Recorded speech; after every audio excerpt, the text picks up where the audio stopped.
देश में जातीय जनगणना को लेकर पिछले कुछ महीनों से चर्चा का विषय बना हुआ है।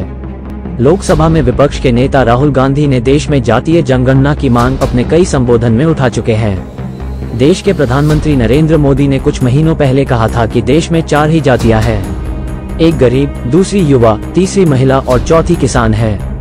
लेकिन चंद दिनों पहले राष्ट्रीय स्वयंसेवक संघ की केरल के पालक्काड में अखिल भारतीय समन्वय बैठक संपन्न हुई। बैठक के बारे में जानकारी के दौरान एक सवाल के जवाब में राष्ट्रीय स्वयंसेवक संघ अखिल भारतीय प्रचार प्रमुख सुनील आम्बेकर ने कहा था कि जाति जनगणना एक संवेदनशील मुद्दा है। जाति जनगणना के सवाल के उत्तर देते हुए उन्होंने कहा कि समाज में पिछड़े वर्ग की भलाई हेतु जन कल्याणकारी कार्यों के लिए जातिगत जनगणना के डेटा के उपयोग में उन्हें कोई असहमति नहीं है। हालांकि सामाजिक विघटन करने अथवा चुनाव में लाभ पाने के स्वार्थ से इसका उपयोग नहीं किया जाना चाहिए। दूसरी तरफ जाति मुद्दे को लेकर आपकी अपनी पार्टी पीपल्स के राष्ट्रीय अध्यक्ष रामवीर चौहान ने जातियां समाप्त करने की मांग को लेकर देश में जाति अनुकूलन कानून की मांग को लेकर राष्ट्रपति से लेकर राज्य के राज्यपाल और उपराज्यपाल को जाति उन्मूलन कानून की मांग को लेकर कई राज्यों में ज्ञापन सौंप चुके हैं। रविवार को आप पीपल्स पार्टी के कार्यालय में पार्टी के अध्यक्ष रामवीर चौहान ने एक प्रेस वार्ता जाति व्यवस्था खत्म करने को लेकर एक बार फिर सरकार से अपनी मांगे रखी है। आपकी अपनी पार्टी पीपल्स द्वारा आपने कई घोषणा पत्रों में ये जिक्र कर चुके हैं कि उनका पार्टी का एक ही एजेंडा है कि देश में जातीय व्यवस्था समाप्त हो। इसके लिए सरकार कानून बना दे ताकि देश से जाति व्यवस्था समाप्त हो जाए, क्योंकि जाति व्यवस्था को लेकर कभी विपक्ष की तरफ से तो कभी सरकार की तरफ से अलग अलग बयान आते हैं। विपक्ष जातीय जनगणना की मांग पर अड़ा हुआ है, जबकि सरकारों जातीय जनगणना को लेकर अपना रुख साफ तो नहीं कर रही है और अब तो राष्ट्रीय स्वयंसेवक संघ ने भी इस मामले में रुख साफ कर दिया है। आपकी अपनी पार्टी पीपल्स के राष्ट्रीय अध्यक्ष रामवीर चौहान ने सरकार से मांग करते हुए कहा कि देश की भलाई के लिए जाति उन्मूलन कानून सरकार लाए या जाति मुद्दे पर सरकार अपना पक्ष क्लियर करें। क्या वे जातीय जनगणना को लेकर गंभीर है या नहीं, क्योंकि अभी तक तो विपक्ष के नेता राहुल गांधी ही जातीय जनगणना को लेकर अपनी बात रखते आ रहे हैं। वहीं अब वो राष्ट्रीय स्वयंसेवक संघ ने जातीय जनगणना के मुद्दे को लेकर इस विषय को संवेदनशील करार देते हुए साथ में सुझाव भी दिया है। आप पीपल्स पार्टी के अध्यक्ष रामवीर चौहान ने मांग करी है कि इस विषय को जातीय जनगणना को लेकर सरकार स्पष्ट करे या जातीय उन्मूलन कानून लाकर सरकार इस मुद्दे पर विराम लगा दे।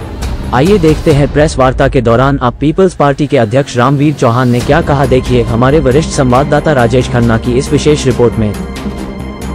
देखिए, प्रेस कॉन्फ्रेंस का मामला है। अभी केरल के पलक्कड़ में आरएसएस ने एक वो करा अधिवेशन अभी अपना, जिसमें मोहन भागवत ने कहा है कि जाति एक संवेदनशील मुद्दा है। आरएसएस का ये जो मुखौटा है हम आपके सामने लाना चाहते हैं कि कुछ दिन लगभग 1 साल पहले मोहन भागवत ने कहा था कि जातियां पुरानी बात हो चुकी हैं। कुछ दिन पहले लगभग 1 साल पहले मोहन भागवत ने कहा जातियां पुरानी बात हो गई हैं, अब आधुनिक समाज जातियों को नहीं मानता। लेकिन आज 2024 में मोहन भागवत कहते हैं कि जाति एक संवेदनशील मुद्दा है हिंदू समाज के लिए, और साथ साथ उन्होंने ये भी कहा है कि जातियों का राजनीतिक इस्तेमाल ना हो, साथ साथ जातियों को अगर वेलफेयर की बात है तो उसके लिए जातियों की काउंटिंग होनी चाहिए। हमारी पार्टी का इस मुद्दे पे पहले भी स्टैंड क्लियर था। मोहन भागवत जी पहले ये तय करें कि वो बीजेपी के हारने के बाद उनको जातीय संवेदनशील मुद्दा कैसे दिखाई दिया। 1 साल पहले वो कहते थे कि जातियां पुरानी बात होगी, अब आधुनिक समाज में जातियों का कोई स्थान नहीं है, और अब वो कहते हैं जातियां संवेदनशील मुद्दा है। ये संवेदनशील मुद्दा इसलिए है कि जो लोग शासन सत्ता में जो संसाधनों पे कब्जा करके बैठे हुए हैं, 2024 के चुनाव में उन लोगों को एक बड़ा झटका लगा है। जो आडंबर फैला के सत्ता में काबिज थे तो उनको बैसाखियों पे आना पड़ गए।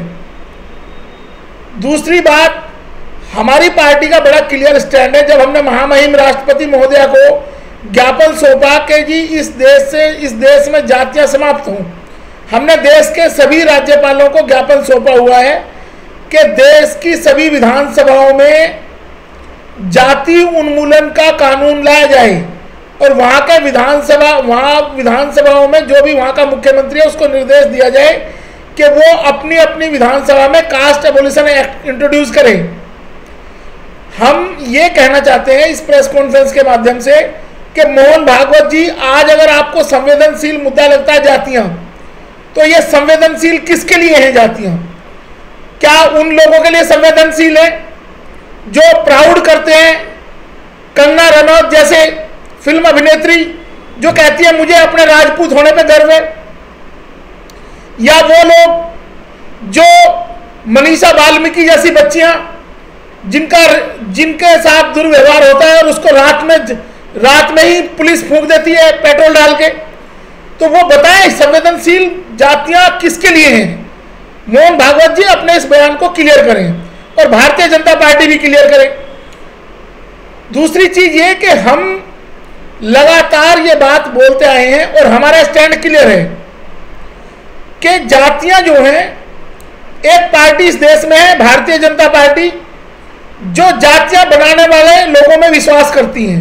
वो उनकी संस्कृति कुछ नहीं है, उनकी संस्कृति शोषण करने वाले लोगों को पनपने देना चाहती है। वो लोग जो इस देश के गरीब मजलूम लोग हैं, जिनको जातियों के नाम पे निचले वर्ग में शूद्र में डाल दिया गया है, वो उनका शोषण करने वाले लोग और उस वर्ण व्यवस्था को मानने वाले लोग हैं जो आधुनिक भारत में मनु की प्रतिमा जयपुर हाईकोर्ट के बीच में रखवा देते हैं।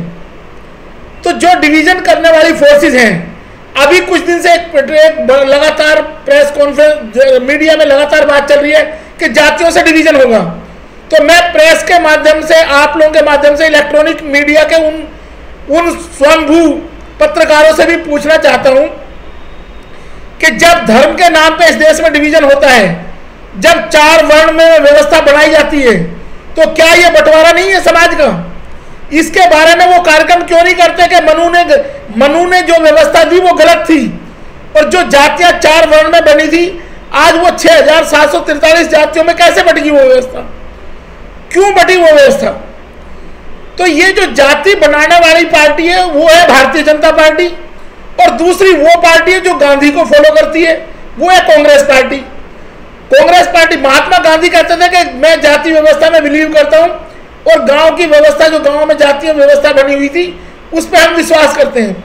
तो हमारी पार्टी, आपके अपनी पार्टी पीपल्स, लगातार ये बात करती रही है कि इस देश का विकास दोनों ही पार्टियों से नहीं हो सकता। इसका विकास आपकी अपनी पार्टी का जो एजेंडा है, हम भारत के लोग, कास्ट एबोलिशन एक्ट, उससे इसका विकास होगा। और ये जो लोग आज, कुछ लोग कह रहे हैं संविधान की रक्षा हो रही है, कुछ संविधान को लहरा रहे हैं कि खतरे में है, तो जब जातियों को माना जाएगा, जातियों की गणना की बात होगी, तो क्या उससे संविधान बचेगा?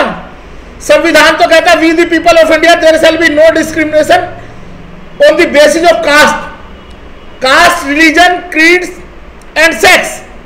तो जब संविधान ये बात करता है, तो आप गिनती की बात किस आधार पर कर रहे हैं? हमारा कहना यह है कि सारी राजनीतिक पार्टियों को इस पे पुनर्विचार करना चाहिए, और ये जो जातियों की गणना और जातियों की नहीं गणना करना, और जो ये संवेदनशील मुद्दा बनाने वाले लोग हैं, इन सबको विचार करके इस देश के आर्थिक संसाधनों को समान रूप से बंटवारे के लिए जाति उन्मूलन कानून, कास्ट एबोलिशन एक्ट, इसी समय इंट्रोड्यूस कर देना चाहिए, ताकि ये मुद्दा हमेशा के लिए खत्म हो जाए और ऊंच नीच के भेदभाव की बात समाज से समाप्त हो जाए। इसी बात को रखने के लिए मैंने आपके सामने आज ये प्रेस कॉन्फ्रेंस बुलाई है कि मोहन भागवत और आरएसएस अपना मुखौटा समय समय पर समाज में बदलते जाते हैं। 1 साल पहले उनके लिए जातियां कोई मायने नहीं रखती थी, आज जातियां संवेदनशील है उनके लिए। देखिए, आपको इसमें मैं डॉक्टर BR अम्बेडकर की लास्ट कोटेशन, जो अभी एक जजमेंट भी आया है, मैं उसी को कोट करना चाहता हूं। उन्होंने कहा था, संविधान को 26 नवंबर 1949 को जब ये संविधान देश के हैंडओवर किया गया डॉक्टर राजेंद्र प्रसाद को, तो उन्होंने कहा था कि आज राजनीतिक तौर पे तो हम बराबर हो गए हैं, लेकिन सामाजिक और आर्थिक तौर पे अभी गैर बराबरी है, और लंबे समय तक अगर सामाजिक और आर्थिक गैर बराबरी रही तो ये राजनीतिक बराबरी ज़्यादा लंबे समय तक नहीं रुक पाएगी, इसका लोग मिसयूज करेंगे। तो जब इस देश में, मैं आपको फार्मूला बता देता हूं, इस देश में गरीब लोगों के पास वोट ज्यादा है, गरीब लोग अपना नुमाइंदा चुनेंगे। जब गरीब लोग अपना नुमाइंदा चुनेंगे और जातियां समाप्त होगी, तो इस देश में संसाधनों के बंटवारे पे बात होगी, क्योंकि जातियों पे बात होने के बाद कांग्रेस पार्टी भी गुमराह कर रही है कि जातियों की बात में उलझ जाए लोग, और ये जो पूंजीपतियों से उनको धन मिलता रहे।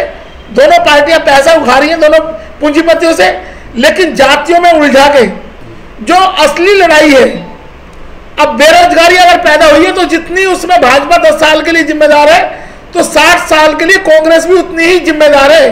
अगर उसकी पॉलिसी सही होती और रिजर्वेशन में बैकलॉग के लिए अगर कोई जिम्मेदार है तो कांग्रेस पार्टी उसके लिए जिम्मेदार है, क्योंकि कांग्रेस ने पिछले 65 साल में एफिशिएंसी, आज एक नया नॉट फाउंड सुटेबल एक एनएफएस कर दिया इन्होंने। ऐसे ही कांग्रेस के शासन में not found efficient NFE Congress के शासन से चला रहा है, और उसने बीजेपी ने उसका नाम बदल के एनएफएस कर दिया। वो दलित, आदिवासी और ओबीसी के हक को मारने का काम है। सरकारी नौकरियों में वो लोग नहीं पहुंच पाए। आप ये बताइए कि जो लोग जिनको नॉट फाउंड सुटेबल किया है उनका भविष्य कौन तय करता है? जो लोग ये तय करते हैं नॉट फाउंड सुटेबल, क्या वो सुटेबल है? जो लोग ये डिसीजन ले रहे हैं कि नॉट फाउंड सुटेबल, तो उनके अपने वो सुटेबल कैसे हैं जिन लोगों ने ये डिसीजन लिया है? वो अपनी काबिलियत बता दें, योग्यता बता दें कि आप इनको कैसे, किस आधार पर नॉट फाउंड सुटेबल कर रहे हैं, और आप सुटेबल कैसे हैं सिस्टम में? सुटेबल इसलिए है कि आपकी जाति के लोग ज्यादा बैठे हुए हैं सिस्टम में, वो लोग नहीं चाहते कि कोई दूसरी जाति का आदमी उसके अंदर घुसे। इसलिए जातियां समाप्त होंगी, तब जाके संसाधनों के लिए संघर्ष होगा। आपको बता दें कि आपकी अपनी पार्टी पीपल्स छात्रों के बीच में दिल्ली में एक बड़ा अभियान जाति उन्मूलन कानून की मांग को लेकर अभियान चला आ चुकी है, और दिल्ली के 70 विधानसभा क्षेत्र में भी जाति उन्मूलन कानून की मांग को लेकर एक बड़ा अभियान चला चुकी है।